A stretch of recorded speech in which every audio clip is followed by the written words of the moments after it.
สำหรับกล้อง GX1 นะครับก็จะมีอีกปุ่มหนึ่งที่เขาทำขึ้นมานะคือเราสามารถตั้งคัสตอมไมซ์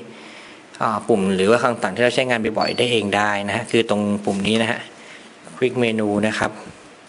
พอเข้าไปเลือกปุ๊บเนี่ยเราสามารถเลือกเซตอัพได้ว่าเราจะให้มีปุ่มอะไรมาอยู่ตรงไหนสามารถเลือกได้ว่าเป็นลักษณะคือแดกจากล่างขึ้นบนหรือบนลงล่างนะครับโอเคผมจะลองเซตก่อนผมมีปัญหาต้องเซตบ่อยๆน่าจะเป็นไวบาลานซ์นะครับผมก็จะเลือกข้างบนนะฮะแล้วแน่หาไวบาลานซ์ก่อนเจอละไวบาลานซ์นะครับไวบาลานซ์ที่เป็นอันดับแรกที่ผมจะต้องเลือกลงมาต่อมาครับ ISO ไว้ช่องนี้นะครับอันนี้เป็น AF โหมดโฟกัสนะฮะมาดูว่าผมจะเลือกอะไรต่อดี Picture Style Picture Style นะครับแล้วก็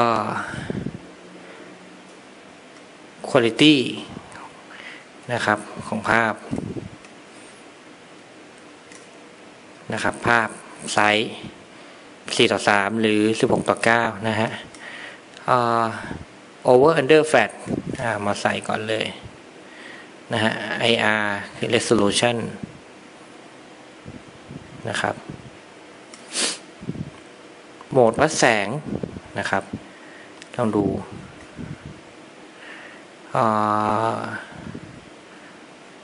อันนี้เป็นเทเล